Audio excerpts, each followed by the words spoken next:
All right. Welcome everyone joining us live or maybe watching this recording later on. Welcome to another Community for Future session that we're hosting as Equilease. It's a series of quite regular online webinars that we do where we invite different speakers to share their work, their learnings, their stories, and to enable more exchange between us. And today in this session, we're joined by Kate and Rebecca, who are working for the Scottish Community Climate Action Network, and are going to share more about Scotland's regional climate hubs and how this has developed from an idea to action, and highlight a few different parts from the experiences of doing it there.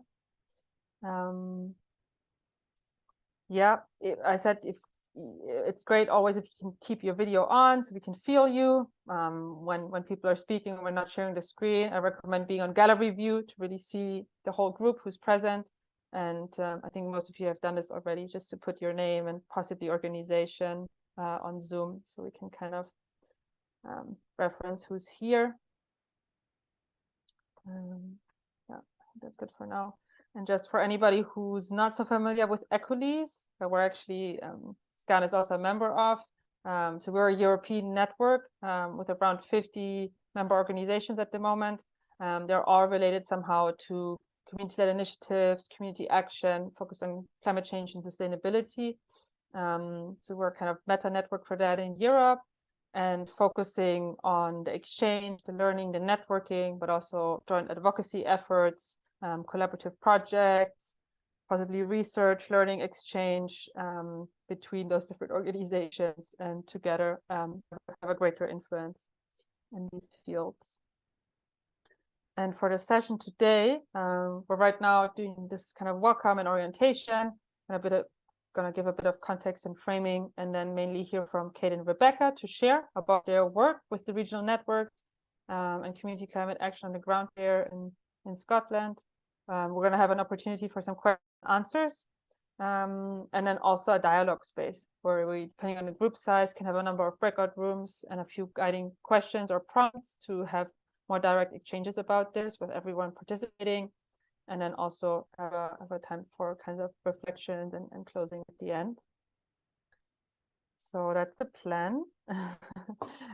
We did a part one of the check-in already, where you were invited to share your name, country, location, and the main organization or project that you're engaged in. And I have a second part, a kind of thematic check-in, and I'm curious to hear a bit more about the motivation, why you're all here today in the session, and also how or where you are already engaged in community climate action. It's an assumption. Of course, it's also completely okay if you're not already and you're very curious and want to get some inspiration and learnings, but I assume at least some of us are in some way or another. So yeah, I'm curious to hear, and let me post that link. So it's a little kind of poll where you can answer these questions.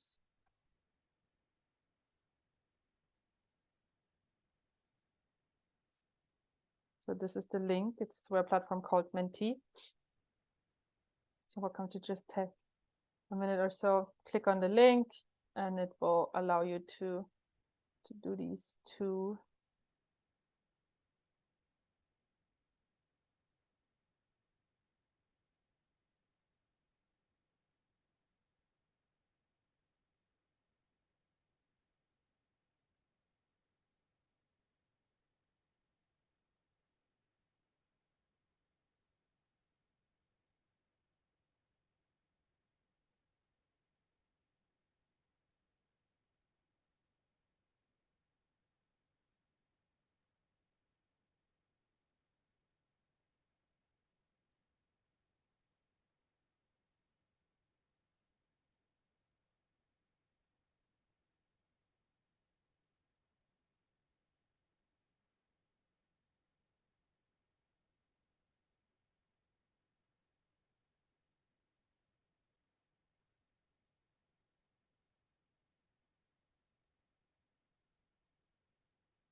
just to break the silence while we're waiting, Laura. Yeah, go for it. This is fine compared to last night when I sat for nearly half an hour looking at a screen for a safeguarding training session, going round and round from the organization because they'd somehow double booked two meetings at the same time on the same Zoom account, and it was really not a good start for what was a professional provision of a thing. So a little quiet means that we've got a couple more people come in, Jackie and Lena, I think, which is nice. Yeah, I think Lena, you joined. Just posting the link again to a mentee in the chat, and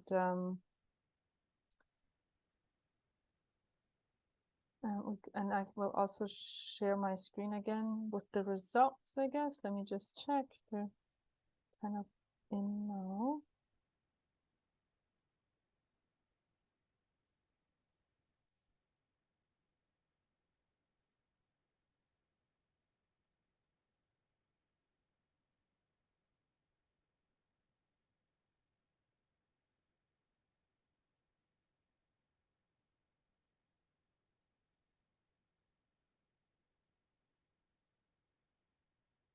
Yeah, I think for the second question, there's not so many yet. So people maybe need another minute to fill this out.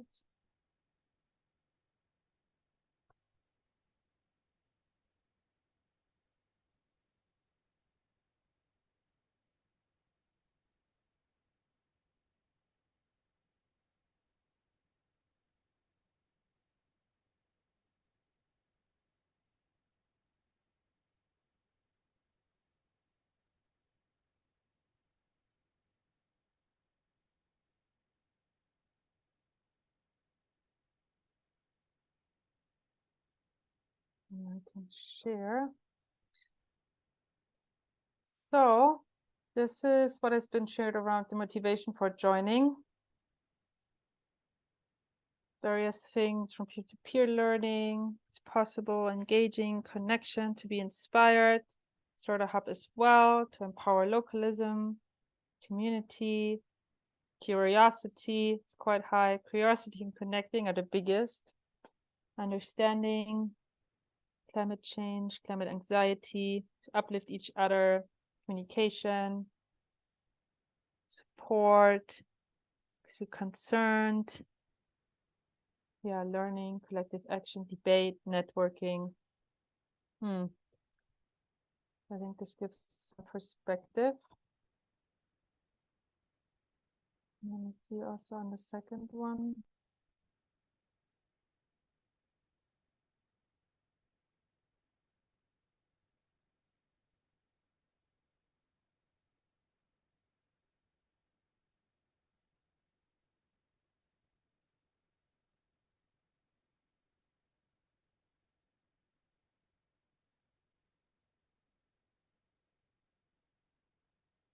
Okay, so this is what is coming so far. Oh yeah, some more 4 responses. There's one nonprofit community interest company plants trees to help individuals, organizations, communities balance their carbon footprint and thus get engaged in climate action. All right. Also another group, Angus, Scotland. And in Edinburgh, lots of existing local groups, contact with intersectional aspects of climate disruption. Okay, I'm taking climate action in the Highlands in person and online. Climate for change conversations, carbon literacy training, permaculture interests, and supporting SCAN actions. Very good. There's some more responses coming in. That's also great. But this is what's here right now at the moment. Also what I can share.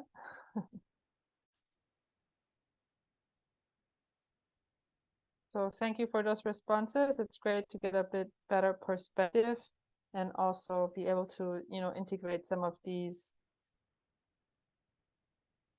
motivations for the session into what we're doing.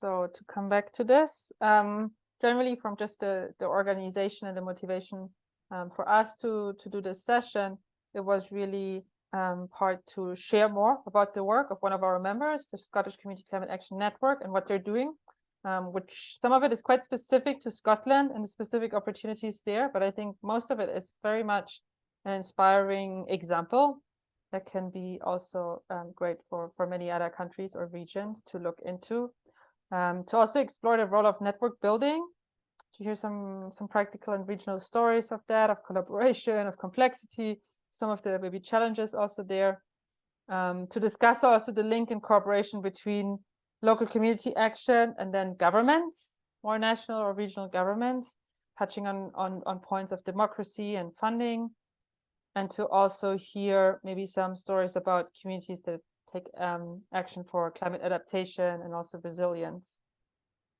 So these are just a few of the points we're going to look into for the session.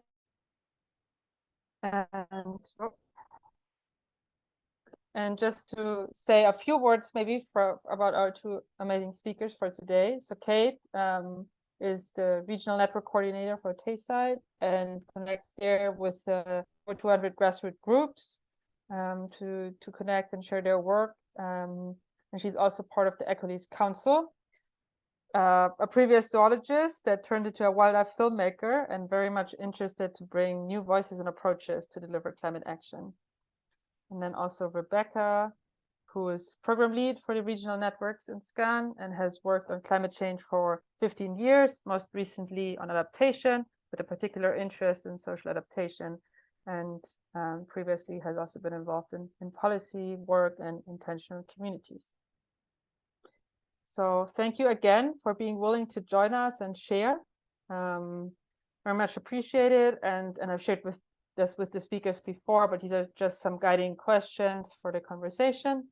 But I'm going to stop here and pass it over to both of you to share.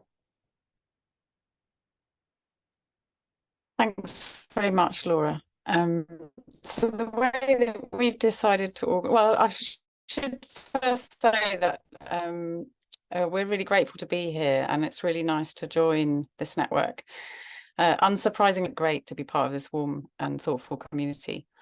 Both Kate and I are really keen to have as much time for debate as possible and discussion, because this programme is undergoing some kind of interesting shifts. And so, yeah, please do think of your questions, but also, yeah, it'd be really interesting to know what's going on in other parts.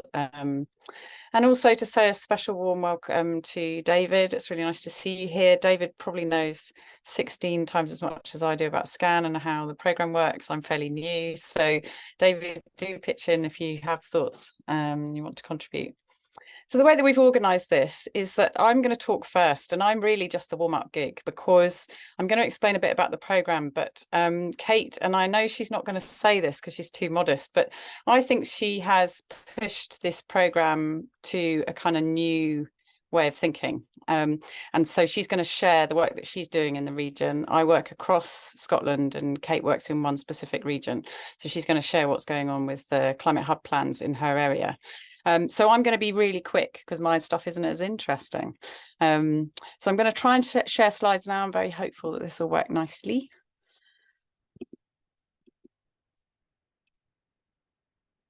Would people mind just putting their thumbs up if they can see their slides?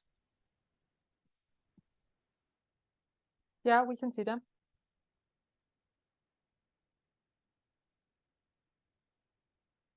I'm speaking because I can't see all the faces.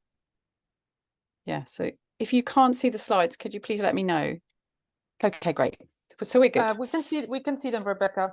Yeah. Great. That's great. So let's see if we can't just get that nicely to take up the whole. Yeah, right now we see the slide 7, I think.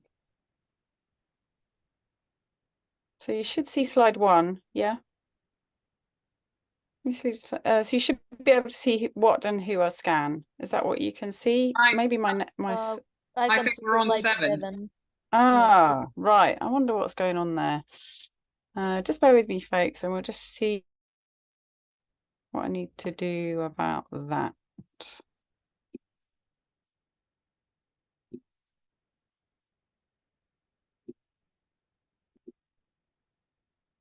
Has that changed what you can Yeah. see?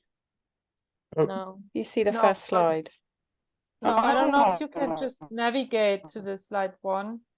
You can navigate to slide 1 on the left bar or start the present. Yeah, now we can see slide 1. I have done, yeah. That's good. I'm Yeah, all good. Laura, I'm showing slide 1. I'm showing slide 1. I'm just curious to whether you can see. Yeah, great. Okay, great. I'm off grid, so it's possible that my network's not very good. So I apologize. It may be a little bit, there's going to be a bit of a lag between what I say and what you can see. So if that's problematic to you, please just let me know. Just shout out, basically. Okay. So what and who are SCAN? Well, there'll be people here who know a lot about SCAN, but we are the Scottish Communities Climate Action Network. And as that suggests, we work, but in this situation, we're working with a strategic body, and that is the Scottish Government. I'll say a little bit more about Scotland to address climate and nature emergencies. And we do that in full kind of cognizance of where we are on the evidence. It's free to join, so anyone here is welcome. And you can see it down the side of the slide. There's lots of different programs, which we would be really happy to talk about another time. But today we're just going to focus on that fourth one down, the regional network and climate hubs. And the last thing to say, and it's probably not surprising to this audience, but we're a sociocratic organisation, and that's how we organise ourselves. The next slide, you should have a nice map in front of you. Has that arrived yet? No, it's going to be a little bit slow. So I'll let it catch up, but I'll keep you. So what I'm talking about now is what this Climate Hub program that you're hearing about is all about. So SCAN has been invited, if you like, by the Scottish Government to work with communities to set up. Oh, you've got it. Thank you, Steve. You're such a good man. Thank you. To work with communities, regions across Scotland to set up regional networks, and that's really important, that part of the process. So it's a network first, and then work with communities to develop an application to go back to the Scottish Government to generate a climate hub. So there's a few things about that.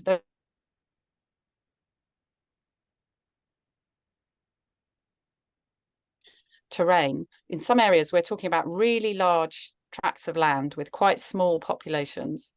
And so a lot of that's broken up into different areas. But the smallest area that can have a hub is a municipal government-sized area. So what we would call a local authority in the UK. It's engagement focused. So the activities are mostly engagement, but that's being stretched. That interpretation is being stretched, and you'll be hearing from Kate about that. And these are revenue projects. So there's not very much capital money, but again, that's been slightly stretched, which is really interesting. And I should say that an important part of this is the Scottish Government's willingness to work in a fairly flexible way. But one of the things I want you to hold in your mind is the complexity of doing very ground level work that has been set and framed by a strategic level body. And I think there is complexity there. It's not impossible, but I think it's complex. We're very much hopeful because it's been set out as a 3-year programme, and we've had kind of political support in the SHAPE programme most very recently, in his programme for government needs to be spent by March next year. Purpose and activities. So this is just giving you a list. I'm not going to go through these in detail because I want there to be more time for everyone else, but these just gives you some of the idea of some of the things that can be included in the hub activities. So you can see some really familiar stuff to you guys here. Climate literacy training, mitigation and adaptation projects, unusual suspects. So part of this work is to engage with people who are already there and to work with them and to join up activities and enable people to join up their activities. And the other is to kind of engage with people who are not yet in our community of climate activity and action. So the way that this was designed was that 2 hubs were set up initially as pilot hubs, and they were brilliantly not in the central belt, which is where a lot of the activity in Scotland happens in terms of where the bulk of the population is, and where a lot of there's a lot of voluntary southeast, and the Highlands and Islands Hub. And you can see two activities there that have come out of that already. One is a beach cleaning, and the other is an upcycling fashion show. And then also in this slide, I've just listed out the different models. So one of the heartening things about this programme is, although it's being centrally funded, the Scottish Government have been able to cope with very, very different programmes in different regions. And so there are lots of different styles of programmes. So in some cases, it's been a fairly straightforward engagement criteria. And then in other cases, it might be a pilot, what I'm calling a pilot project model, which is a little bit more like what Kate's been up to. So I won't say too much more about that. Levels of involvement. So there are lots of different ways for people to become involved. The way that it's designed is that there will be this engagement process through the regional network coordinators and the network that they're running, to then lead on to kind of visioning process and a hub application. And with that, there has to be a lead applicant. There has to be one organisation in the area that is able to cope with this scale of funding, ideally as community-led as possible. But there's a little bit of a tension there, and maybe we can talk about that a little bit later on. And there are other elements. So there's different ways of becoming involved. So you can become involved to kind of support the design of the programme, to be the lead applicant, and some of the pilot projects have got kind of a line on the budget, so they're very much integral, and that's another way of engaging. As you'll know, the voluntary sector are always looking for money for projects, and so this is another way of engaging quite large groups in the population. Most of the hubs have a seed funding programme, and by that we mean just a small grants programme, say between about £500 and £5,000. It kind of ranges across different areas. And of course, there will be lots of activities generated, and all of the population in the area are invited to join in as participants in those activities. And then I won't go through all these projects, because in some ways that's what Kate will be talking about. But you can see here on both of these slides a whole range of projects that have come out, and there's been a lot of creativity so far, and I think it's going to get more and more creative as we hurtle towards the first deadline, which is December, for the applications to go to the Scottish Government. So what will I pick out here? Well, I was going to talk about e-bikes for carers, but I think that will come up. An energy efficiency route map for the area. In some cases, people are looking at climate risk in the area. And on this one, I would like to identify the student-led climate ambassador programme. So in some areas, people are doing really interesting work looking at intergenerational stuff and how they might include different groups within the population, different demographies. I'll stop there so I can hand over to Kate, but I'm really happy to take questions now or later, just as you please. So I'll stop sharing. Kate, over to you. Thanks, guys. And if questions pop up in between, feel also free to put them in the chat, and we'll make sure they get answered. Okay, so have we got anything there? Thank you very much, Rebecca, and welcome one and all. It's lovely to see some of you. Some of you I know, some of you are new. So that's really nice. I'm very much appreciating that you've turned up today. I don't know how it is for you, but it's very wet and wild here in Scotland today, so not very nice. But yeah, how did I come into this?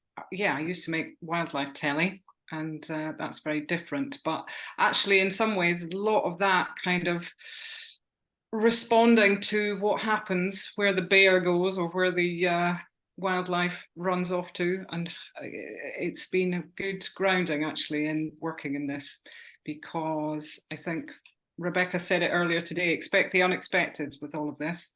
So for the last year, I've been meeting community groups across my region, which was Tayside. So that's been a lot of different groups. And I think one of the things that came out was that everybody was absolutely at capacity with what they were trying to do. And that was universal.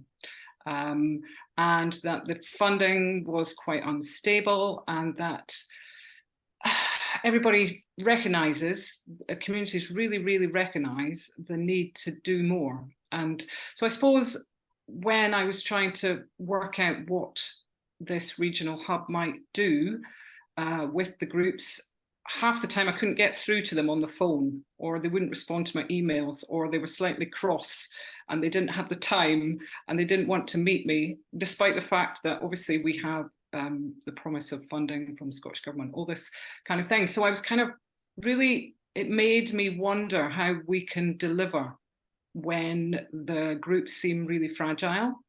And obviously we want to deliver for more people in more ways. So that became, I started having to do what I recommend, which is find new relationships and new ways. And I think the climate sector is often, we're very comfortable with each other, we've known each other, some of these relationships are very strong.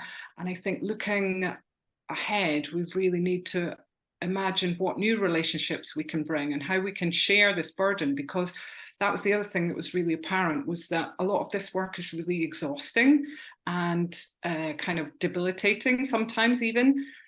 And I was trying to think, well, how can, if we're talking about a regenerative future for everybody, how can we put that into practice, even in the ways that we design our programs and design the actions that we're taking? So that was a big thing for me, to look at changing the possible. And to do that, we needed to find new people in new ways. So getting groups together even was quite difficult. So we've tried to get comments, and the application that we ended up putting together was really focused on diversifying what we do and who we work with. So that involved a lot of attention to justice for a just transition, and also to young people. So the Angus application is really focused on involving and co-designing with young people.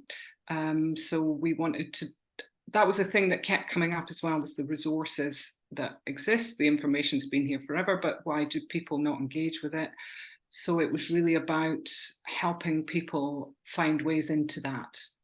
So developing new ways and new resources with young people, and to bring in, so the justice thing came out, we who did pick up the phone, well, the football clubs, all of the football clubs locally have community trusts and do sustainability, have done for a while, but they're maybe not as well down the road as some of the other organisations. So we've worked, the hosts for the Angus Hub are proposed to be the Montrose Community Trust, so that's the football trust. So it was really, really interesting coming into that. They've got a whole history of working on welfare and well-being for young people and old people, all sorts of groups engaged with. So that's really good. And they hadn't, they've given us the space to develop the hub ideas.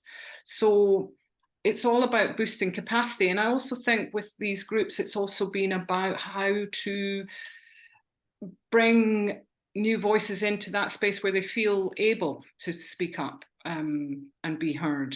So it is we've put a lot of attention into how we help people to feel able to comment, feel able to engage, feel able to speak on this. Because a lot of times existing groups, maybe the climate-based groups, felt very comfortable, and new groups maybe didn't think they knew enough, or they weren't certain about the science, or they felt they needed to learn stuff, or all of those reasons were stopping people from entering into this conversation. So we've tried to look also at that. So some of the things we've done to build the network was really kind of trying to support people to meet this new challenge. So we've got a lot of young people involved, a lot of football clubs, we've got carers. And the other thing we've tried to do, which I think was quite new for a lot of these hubs, was to put things into practice. Because I know I learn by looking at things and experience them very directly. And a lot of the times this is about reading reports or understanding information, but for me, it's much better if I could go and see how it's done. So in the application, we've got a thing called Land Lab.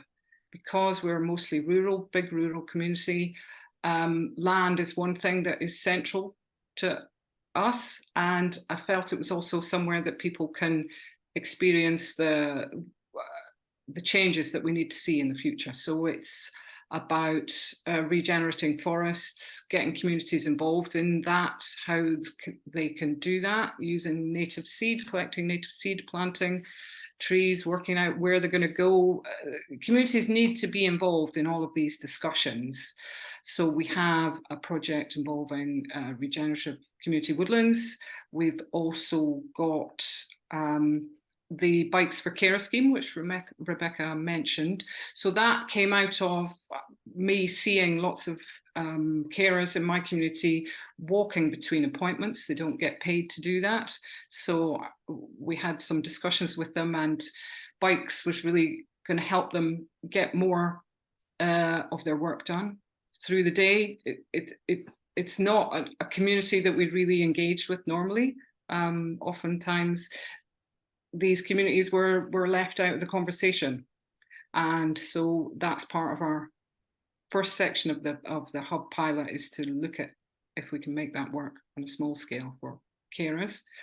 And we've also looked at street lighting. So in rural Angus, a lot of the street lighting is going out of commission. The council is not going to maintain it on certain roads. So we're looking at how can we support small communities to have off-grid lighting systems, and so that's part of the hub. So the hub's very practical, so that people can really understand what changes are needed, and so that they can be involved at community level in helping see what that looks like.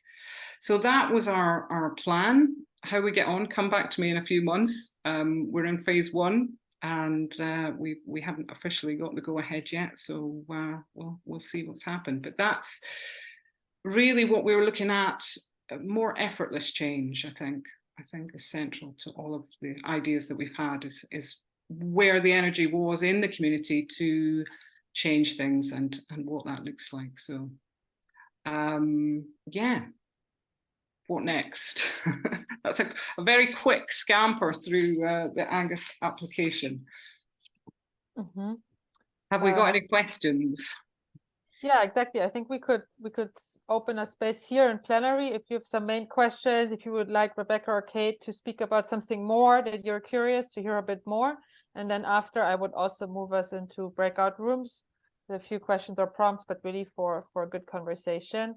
And since we also have David here who knows this well, so I think we can split up in 2 or 3 rooms and have conversations together. But first, any comments or well, questions or comments here in the together first? And yeah, thank you for sharing so far, both of you. And let's see, you can unmute yourself or raise your hand if you have a question or comment. Yes, David? I think we need, in Britain anyway, those of us in Britain, to recognize the completely discombobulating circumstances we're finding ourselves in the UK at the moment.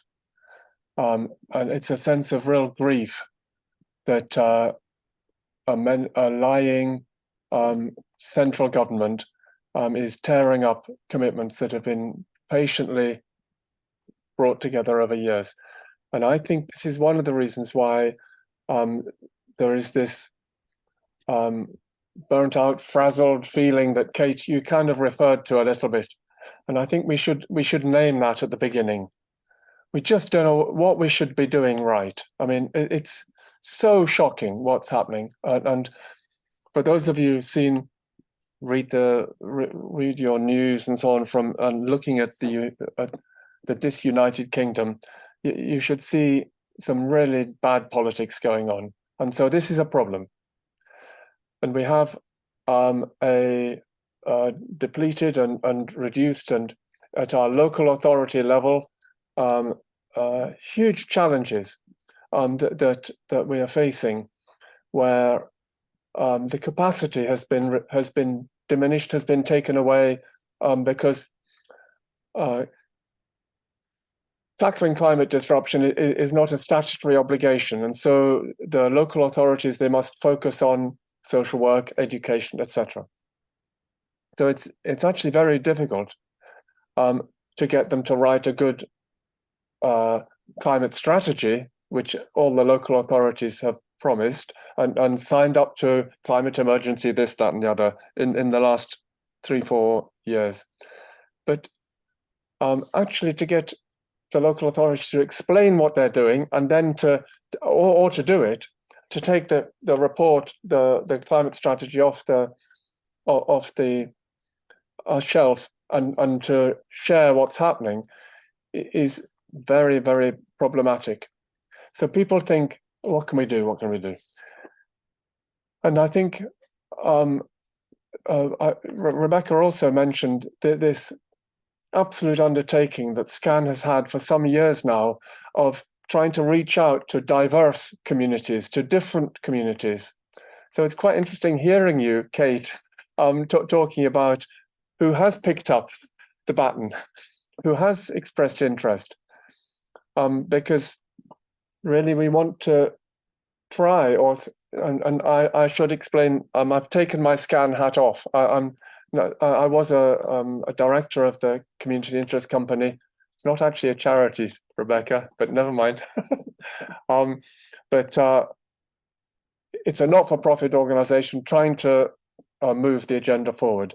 And I stepped back, so I'm no longer so directly involved. But in that time, we were trying very hard to reach out to disadvantaged communities, whether they're working class communities who are experiencing food, having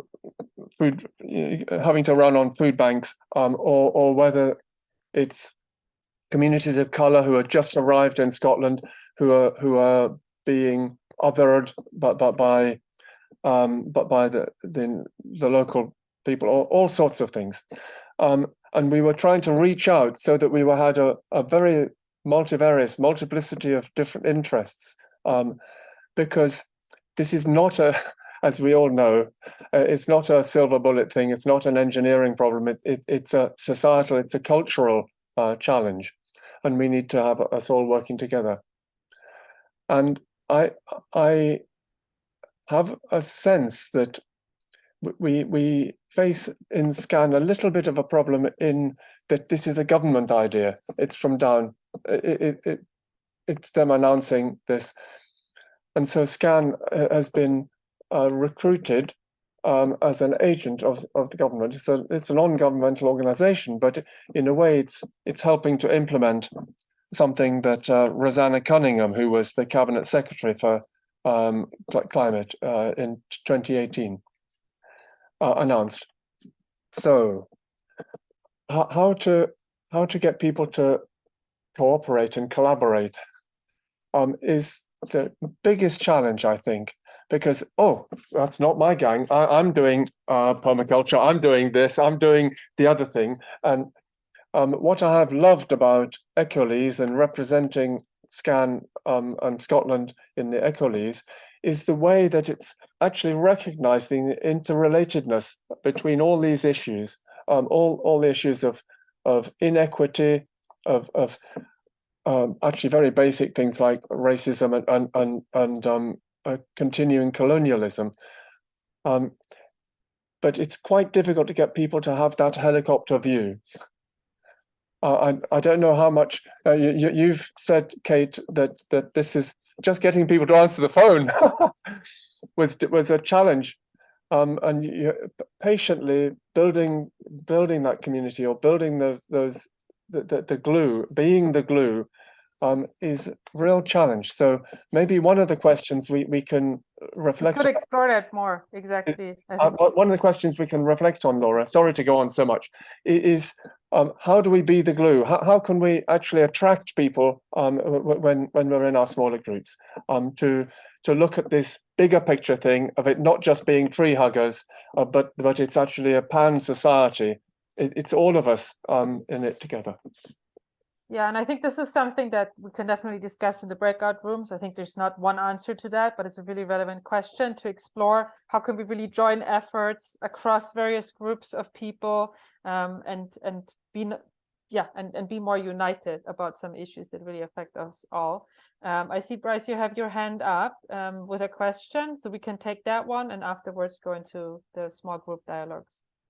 Please. Yeah, thank you very much. Thank you so much.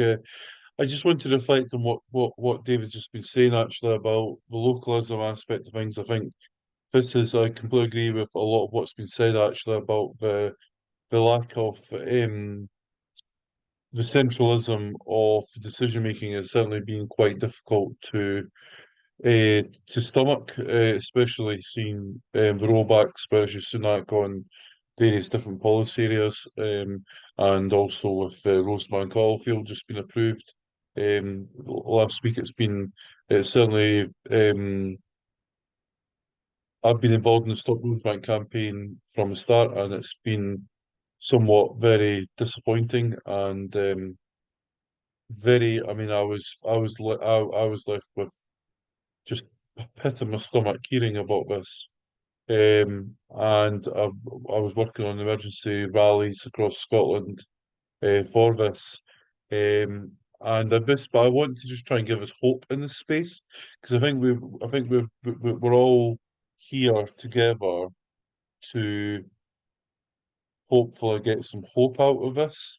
And I'm just wondering have we got like a strategy of a pathway forward of what we can do with this powerful network of community groups coming together and coming to build this coalition of voice, a coalition of resistance against the hard right neo-fascist policies by the UK government, and also by what we can do. Because I think we definitely need to have not only just meaningful conversations, but also meaningful change, basically difficult conversations for meaningful change. And I think that this is where I got some hope from being at the Electoral Reform Society's annual lecture on the state of democracy in Scotland, which was run by Leslie Riddick, and talking about how we look, for example, at the Nordic countries, where there's hyper-localism, where there's lots of municipalities and different councils, which are got hundreds of councils compared to what we've got, and we've got a lack of local democracy within our frameworks and within what we're doing. And I think that lack of democracy, lack of community involvement and community engagement has led to a disenchantment and also disenfranchisement and also potentially apathy. And I think what we need to try and look at is how do we re-engage communities and having this meaningful change and conversation. So I would like to delve more into the detail of the strategy of what are we doing, and how are we going to grow this network, how are we going to grow this momentum to be as strong, and because we need to bring a crescendo of emotion to what we're doing. We need to bring people with us on this journey. So I'm really, really quite keen to get down into the details and what actionable steps that we can take within our local communities, and what I can do to propagate that message across the whole networks in Scotland, to be able to take that meaningful action, because we've got to think global but act local in what we're doing. So thank you so much for giving me the privilege to speak in this space, and I hope we do see some tangible, meaningful, actionable steps coming from this. So thank you so much for hosting space with us. Thank you for sharing that. And I think this is also another great, need and input into our group dialogues. I'm also just gonna share my screen with something that we discussed a bit before, that these dialogues could be around. And I've also posted a few just kind of key threads that have come up already, about government funding, cooperation with governments, money and funding in general, community engagement, democracy, how that works, right? Participation, but also climate action and adaptation resilience. I mean, that's a whole challenge in and of itself. So the conversation can touch on any of those points. And also, as you said, Bryce, looking at maybe some tangible steps or things we can do or positive examples of something that really worked. And also just from this slide, also to see, yeah, like how we can incorporate different views, maybe different types of people. I think this is something that has come up. The whole topic of democracy, as I said, and also working with local communities and trying to support climate adaptation when maybe that's not the first thing on their mind to do, and also to achieve community-led change in a context of a government program, but also otherwise maybe more openly to say, where is there a fruitful cooperation between NGOs, citizens, community groups, and government? So these are just a few, I think, of the inspirations and threads that we've touched on that are worthwhile to explore in the sessions. I'm going to open the breakout rooms. I'm also going to share the link to the slides, for your reference. But also, if possible, I would really ask one or two people in each room just to take a few notes. It doesn't need to be the whole conversation, just a few bullet points, maybe on these actionable steps, maybe on some insights, maybe on some references. And there are on slide 12, 13, 14, you'll find a slide each for each room. So that would be amazing to do a bit of kind of shared harvesting in the conversation, because we won't have time to hear every detail when we meet back in the whole group. We'll have a chance to hear maybe one insight from each group, but otherwise I'd really encourage you to take some notes also from your conversations. Yeah, are there any questions practically about this process that you need to ask so you can participate? Otherwise, I will open the rooms and we'll have time for conversation.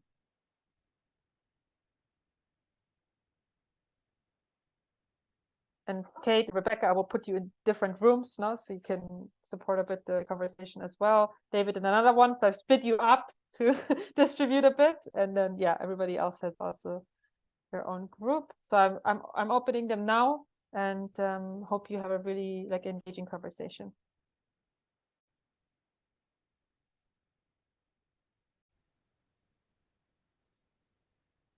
Wow. All right. Just get cut off like that. All right, welcome back, everyone. I know there's at least one or two people who joined us, and I think somebody who also had to leave, so we're mixing a bit, but that's our group. I hope you had some good conversations for sure. Well, it might not have been enough time to talk about everything, but I hope it was still really good to connect more intimately in the small groups.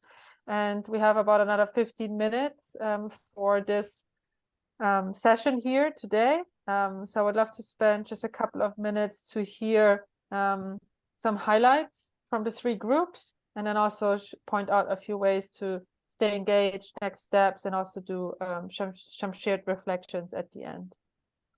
So which group would like to start?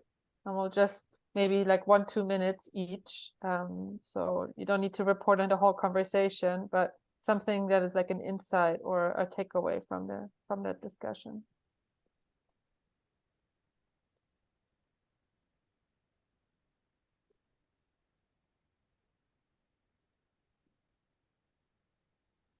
Rebecca was the first. Who was responding for Rebecca's group?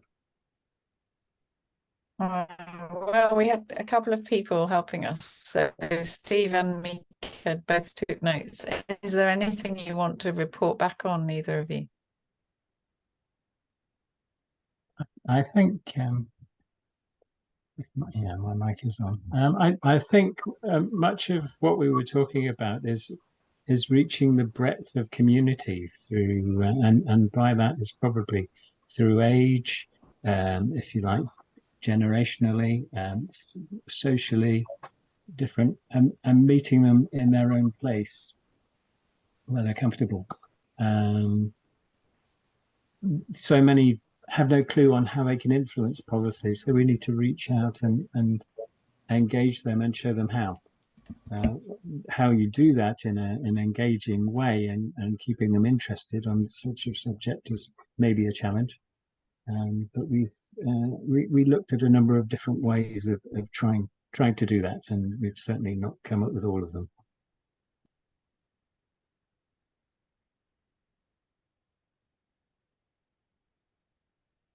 Yeah, and another topic is language. That it's really important to do it in a way to express, not in a bureaucratic way, but that really it's important to reach out to people and let them tell what their needs are, and that they feel serious. Thank you. Thanks, guys. What about the group with Kate? And I mean, Kate, yourself, feel free to share something, but also anybody else from that group? Yeah, I'll just set off, and please, all of you chip in, because I'm not very good at remembering things. Yeah, we had a great discussion about what was kind of needed to engage, and it was really celebrating the great work that was happening in Leeds. They seem to have kind of nailed it for having a venue that people could come and discuss the future. It was a lovely way of putting it, about sharing what was to come and imagining that for lots of different groups of people. And I think, yes, Duncan also pointed out, yeah, it was that need to meet people where they were, which is really, really crucial. And also to learn from the great work that's been done by other groups, you know, XR and the Stop Rosebank campaign that's been ongoing in Scotland. And we have much to learn from other groups of people instead of always just listening to ourselves, which is good. Now, is there anything I have forgotten, missed, overlooked? Please, anyone from Group 2 chip in.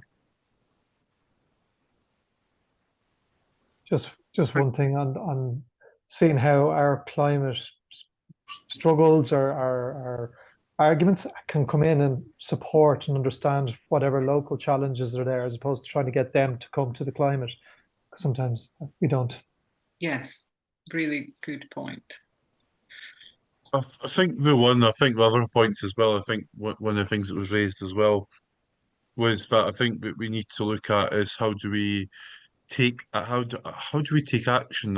How do we get this all done working? How do we do that in a way which, by the way, which is like, I think the big elephant in the room, which is a Pandora's box of what will open, is like the funding issues of like how do we keep this. I mean, funding is just a whole kettle of fish, and a lot of workers within NGOs are on very short-term funded contracts, and I think that one of the things which we need to look at is how do we make jobs, and how do we make like when we talk about green jobs, we talk about green jobs for like oil and gas organizations and stuff like that, to make things a lot more better for them and just transition work, which is all well and good, and I think that's great, and I think we definitely need to have that conversations and do that 100%. But when we talk about green jobs, I think we need to talk about green jobs for people who are doing that system-wide changes, policy development and implementation, and be able to do that. And we need to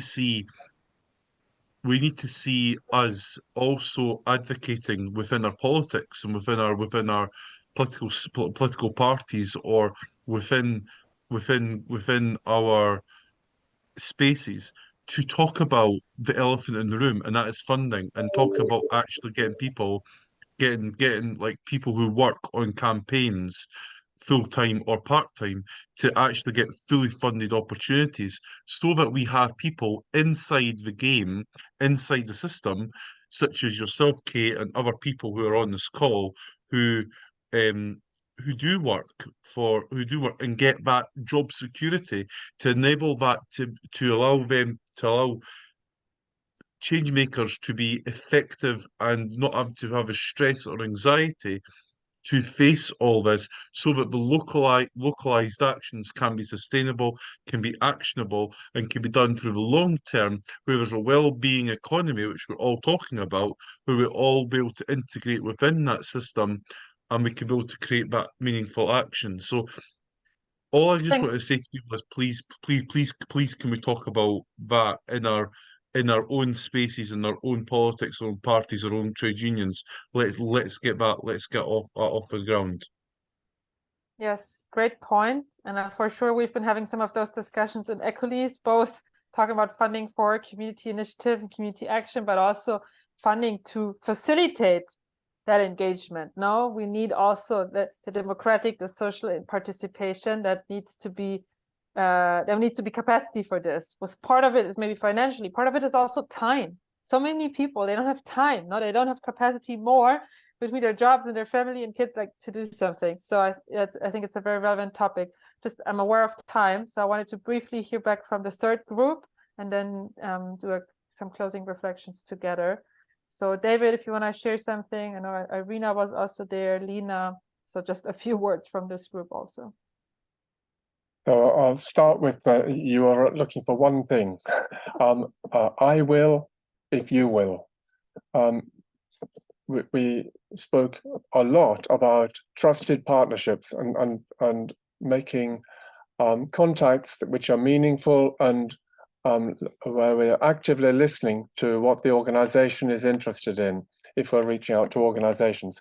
So we have to be able to listen the best way to do that is to have open meals where you bring people together for communal things, and then genuinely to listen, and then to reflect back to the same participants, and then to be doing something. This is one of the difficulties that the regional networks have had, I think, is that there's been quite a lot of discussions, endless discussions, but not very much action. And now we're very unusual in this time when now Scottish Government is really, really keen. The officers are very keen to get the money spent, £4.3 million this year, and so on. So I hope that just the concept of "I will if you will" or "we will if you will" for an organisation, get involved, throw our shoulders to the wheel, and so on. Could be a way forward. All right. Thank you. And I'll share my screen, and I've put together just a few points that could be next steps or ways to stay engaged. And this is specifically now related to SCAN and also Ecolis. And just to say that we're hosting another one of these Community for Future sessions later in October, which is sharing some of the outputs, frameworks, and tools from our project that we're involved with several of our member organizations, including also Permaculture in the UK and several others, which is called Community Climate Coaches. And it really touches on many things that have been shared also today, that we need people to support these regional hubs and networks and the community engagement. So what kind of skills of a facilitator or coach are really needed to support this? And so I think this could be relevant for some of you if you're interested to join as well. This happens October 25. And yeah, you will hear more about it. It's also on our website again in events. And for anybody who's more interested in the advocacy side of things, which we've touched on a little bit today, and the cooperation between community initiatives and governments, you might be interested in the policy event that's going to happen on November 7, both in Brussels, but also online. Linking that to the European Green Deal, but also really touching on what is really the contribution of community-led initiatives, how can we cooperate, and also what is really needed to support that. So that's both in terms of regulation, funding, and other supports. And there's also, I think there have been some interesting resources developed. I mean, SCAN has several guides on their website and resources. And then also the Schumacher Institute, which is another Ecolis member, they've developed a Community Climate Action Toolkit. Might be also relevant for some of you to refer to, especially when you're interested to do this type of work where you live. So these are just some possible resources. And I think it's always great to hear stories. So I really appreciate everybody showing up and sharing some of your own stories, project, or activities that you're involved in. I think this is amazing. And yeah, for otherwise news and events, there's of course both the newsletters from SCAN and Ecolis to look to. And now, I will share another link in the chat, but to do a bit of reflections on what is something meaningful that you've learned, and also what you feel is really needed to support community climate action. We've talked about this a little bit, and yeah, I'm putting another link to a poll in the chat. You can take this last minute or two to share some of these reflections. That would be great.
And I'll also share my screen for some of these results coming in.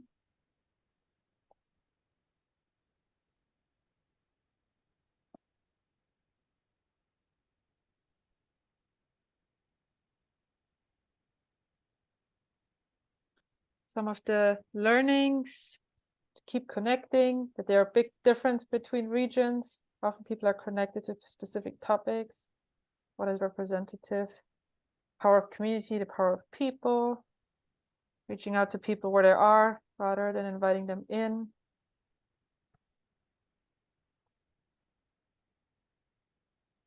Okay, the concern about funding and in being engaged in the work but not having an income.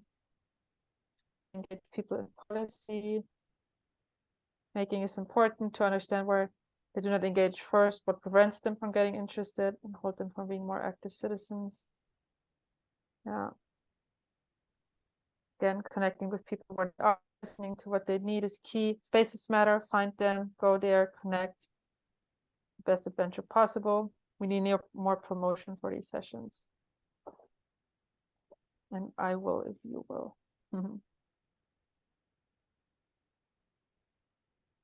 All right. And some of the things that we feel is needed for regional networks and local community climate action: open-heartedness, feed people, understanding challenges, reporting out down network, joy, support in time and money, facilitated conversations, belief change is possible, time, trust, self-support, offering long-term support, mutual support. Yeah, a lot around support. Adequate spaces to meet, climate action awareness, community cohesiveness. Very interesting. Let's see if there's much more that came in here. No, I think that's it. All right, stop here. Thank you all for joining, for participation. Thank you for being patient. I know we're 3 minutes over time, but it was nice to wrap up together. Thank you again, Kate, and also Rebecca, who had to jump off, but thank you for sharing. Thank you, David, for coming. yeah, and everybody else of you, it's been really fantastic. And as I said, there's some other interesting upcoming events and opportunities. So yeah, if you want to stay in touch, and I wish you a beautiful rest of your day. Thank you. Thank you. Thank you for Thanks, Lauren. facilitating. Bye-bye. Bye. Bye. Bye.